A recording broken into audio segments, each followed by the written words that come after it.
Birane Gueye, je suis le président de l'ASC Renaissance, en même temps secrétaire exécutif du comité de santé poste santé Médina Fall 1. parce que gis nañ ni au niveau ci koñ bi bari na ay association jeunes yu fi nekk mais ci biir association jeunes yi pratiquement amul benn cadre bu leen di lié pratiquement ku ci nekk yaa ngi nekk ci sa côté di liggéey di mener sa combat ci kii noonu. ñu wax ni vraiment jot na que Médina Fall mu trouver benn cadre boo xamante ni jeunes yëpp dañ ciy daje bu defee ñu mën di waxtaanee problème koñ problème quartier bi parce que gis nañ ni Médina Fall bari na ay problèmes yoo xam ne am na fi mais problème yi tey bu amee tey daanaka kenn wala benn groupe bi ñoo koy porté ba tax de doole bi mu war a am ak dëgëraay li mu war a am du ko am léegi ci loolu ci waxtaan bi mu kii ay points yu am solo génn ci bi si njëkk muy problème mu jardin bi nga xamante ni fii la nekk tey jii muy jardin Youssou Bey parce que jardin yi boo xoolee depuis chemin de fer nekk ba léegi pratiquement chemin de fer boo xoolee les seen ndox yi seen yëpp daanaka fii la leen déversé léegi bi loolu am ñu léegi nañ si def si ay gëstu ba xam nan la demee bi ñu demee dem nañ ci service yi nga xamante ni ñoom ñoo yore muy cadastre ñu laaj leen ñu waxtaan ni exactement am na TF boo xamante ni am na parce que TF bi c'est le TF 919 moom moo nekk TF général bi léegi si biir TF général bi dafa am benn morcellement bu ci am muy le 25 23 mooy TF bi nga xamante ni ci lañ nekk nii di ci wax tey le 25 23 boobu état du Sénégal moo ko moomoon mu rétrocédé chemin de fer en 64 bi mu ko rétrocédé chemin de fer en 64 chemin de fer daanaka moom moo ko mu nekkoon ci moomeelam léegi bi demee ba ñu privatiser boîte bi ñu gis ni chemin de fer léegi privatiser nañ ko bi ñu ko privatiser état dafa nommé benn liquidateur pour mu saytu patrimoine bi nga xamante ni chemin de fer moom la moomee ci biir patrimoine boobu ñu gis ni am na ay nit ñu jóg pour opérer ay lotissement ci yenn coins yi ba fii sax may wax bi yaakaar ñoom ñëw nañ fi ba def fi ay lotissement ba def fi ay bornes ba am sax ku bokk si ñun koo xamante vraiment ñu ngi koy féliciter de passage mu Mauritine vraiment mu sonn ci torop ba ñu téye ko ci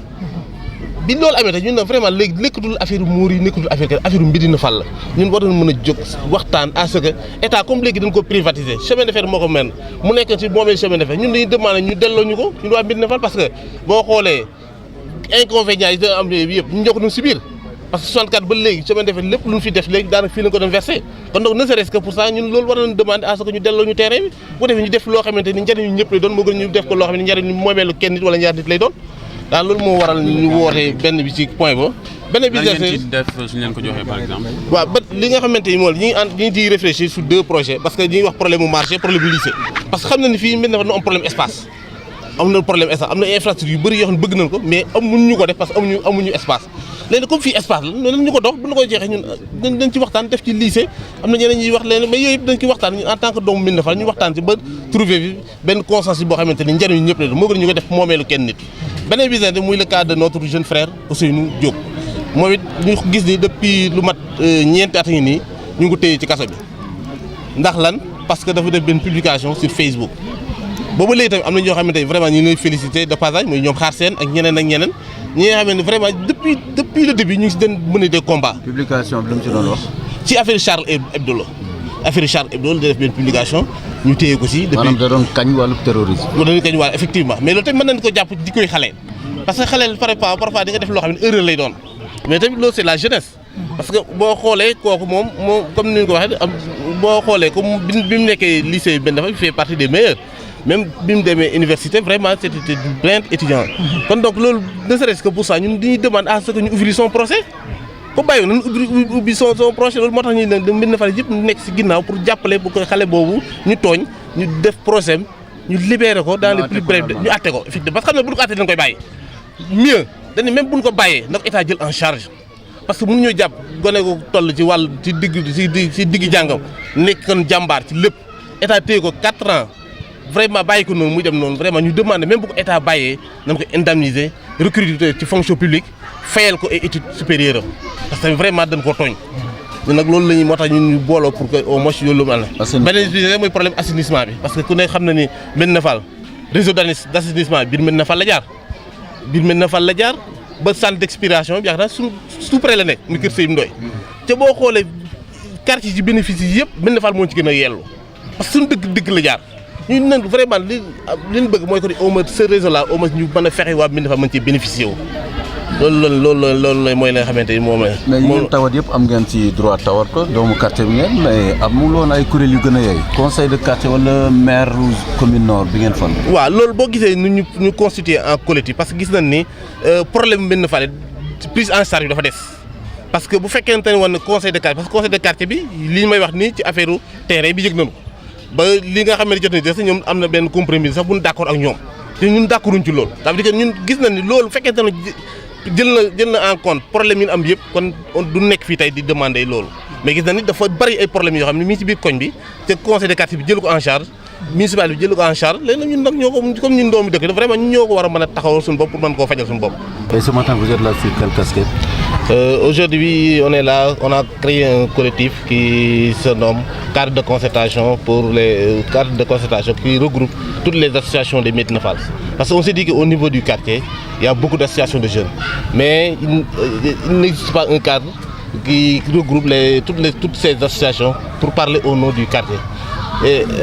étant donné ça, on s'est dit qu'il est grand temps qu'on se regroupe autour de l'essentiel pour créer un cadre de concertation qui va regrouper toutes les associations de Médina Fall et pour qu'on puisse discuter les problèmes du quartier. Parce qu'on s'est dit au niveau du quartier, il y a beaucoup de problèmes qui sont dans le quartier, mais ces problèmes-là n'ont pas de cadre de concertation qui va les regrouper. Ces problèmes sont de quelle nature et autrement dit, est-ce à dire que vos problèmes n'ont pas été pris en charge par Effectivement, sur ces problèmes, on a énuméré 2 à 3 problèmes. Le premier problème, c'est le problème du jardin où on est aujourd'hui. Parce qu'on s'est dit que ce jardin, ça date de très longtemps. Depuis un certain temps, on a vu des gens qui sont venus pour mettre en exécution un lotissement. Sur ce, nous nous sommes approchés aux services compétents pour demander qu'est-ce qui se passe exactement au niveau du jardin. On nous a montré que c'est un TF qui appartenait à la régie du chemin de fer. C'est là où la régie déversait ses résidus en temps normal. Depuis un certain temps, on sait bel et bien qu'il y a... Depuis qu'on a privatisé la régie des chemins de fer, ils ont nommé un liquidateur. Ce liquidateur est en train de voir les poches qui existent au niveau du... Ce liquidateur est en train de voir les poches pour effectuer des lotissements. Nous, en tant que fils du quartier, on s'est dit que comme c'est un TF qui appartenait à la régie du chemin de fer, la régie du chemin de fer n'existe plus. Nous, en tant que Médina, on demande à ce qu'on nous restitue ce terrain pour qu'on puisse effectuer quelque chose de public. C'est mieux qu'on procède à des lotissements où une tierce personne de la population va en bénéficier. C'est pour cela qu'on s'est dit qu'il est grand temps qu'on se mobilise autour de l'essentiel pour qu'on nous rétrocède ce terrain, pour qu'on dirige quelque chose de public qui sera au bénéfice de tout le monde. Est-ce que vous avez enclenché une procédure légale? Comment? Est-ce que vous avez enclenché une procédure normale? Bien. C'est sur ça qu'on est là. Parce que on voudrait, dans ce projet, on est allé au service compétent pour demander des informations par rapport à ce TF-là.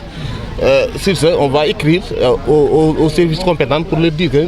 d'arrêter ces choses-là pour que nous, en tant que fils du quartier, nous érigions quelque chose qui sera bénéfice pour tout le monde. Les autres problèmes? Les autres problèmes, c'est le cas de notre jeune frère Ousseynou Diop, qui est un excellent élève, qui a été au lycée de Médina Fall. Depuis 4 ans, il a été incarcéré. Sur quoi? Parce qu'il a été sur une simple publication sur Facebook. On se dit que sur une simple publication sur Facebook, en tant que fils du quartier, vraiment c'est écœurant. Quelqu'un qui a fait une publication sur Facebook, elle a été incarcérée depuis 4 ans, nous demandons son procès. Parce qu'on sait que bel et bien c'est un dossier qui est vide. C'est un dossier vide. Et ce qu'on veut, c'est qu'on ouvre son dossier et qu'on fait un procès.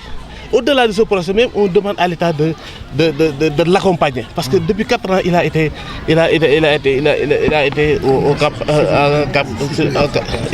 en détention prévisionnelle sans procès. C'est ça, on se dit qu'au niveau du... on se dit qu'on veut qu'il y ait un procès et qu'on puisse juger ça et puisse libérer. Pour le libérer. Le dernier problème, c'est l'assainissement au niveau du quartier. Parce que vous connaissez mieux que le réseau de l'ONAS, le réseau passe au milieu du quartier. Que les Médinois n'en bénéficient pas. hein, on demande à ce plus de considération. Parce que le centre d'expiration, c'est au niveau de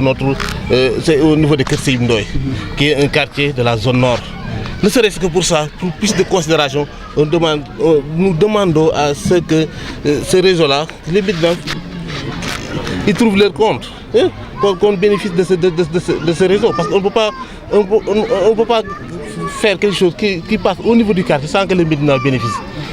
En cas de concertation à la place du conseil de quartier et des autorités municipales, c'est-à-dire que vos préoccupations n'ont pas été prises en compte? Effectivement, parce qu'on se dit qu'il y a un conseil de quartier qui est là, mais toutes les préoccupations du quartier n'ont pas pris en compte.